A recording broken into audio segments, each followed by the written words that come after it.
പത്തനംതിട്ടയിലേക്കാണ്. അവിടെ orange alert പ്രഖ്യാപിച്ചിരിക്കുക ജില്ലയിൽ. മാത്രമല്ല അവിടെ ഒരു അത്യാഹിതം ഉണ്ടായി. കാർ കുളത്തിൽ വീണ് ഒരാൾക്ക് ദാരുണ അന്ത്യമുണ്ടായി ഈ ജില്ലയിൽ. വി ജയശങ്കർ നമുക്കൊപ്പം ചേരുകയാണ്. Jaishankar, good morning. മഴയുടെ അവസ്ഥ എങ്ങനെയാണ് പത്തനംതിട്ടയിൽ? അതുപോലെ നദികളിലെയൊക്കെ ജലനിരപ്പ് ഏത് രീതിയിലാണ്? കല്ലട ആറ്റിലും അതുപോലുള്ള സ്ഥലങ്ങളിലും എന്താണ് അവസ്ഥ?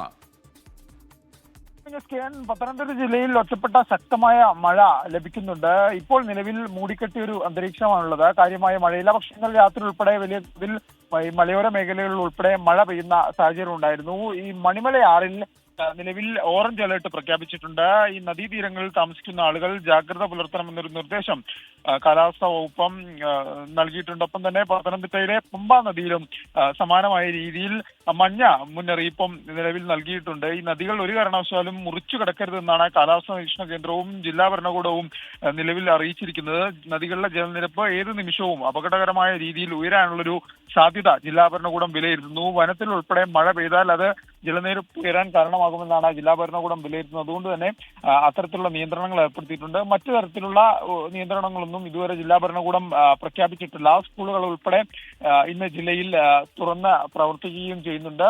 നിലവിൽ മഴ മാറി നിൽക്കുന്ന സാഹചര്യമാണ്. പക്ഷേ ജാഗ്രത പുലർത്തണം. ഏത് നിമിഷവും വലിയ തോതിലുള്ള ശക്തമായൊരു മഴയ്ക്ക് സാധ്യതയുണ്ടെന്നാണ് കാലാവസ്ഥാ നിരീക്ഷണ കേന്ദ്രവും ജില്ലാ ഭരണകൂടവും പറയുന്നത്. അതിനുവേണ്ടിയുള്ള അത്തരത്തിലുള്ള ക്രമീകരണങ്ങൾ ജില്ലയിൽ ഒരുക്കിയിട്ടുമുണ്ട്. SKN.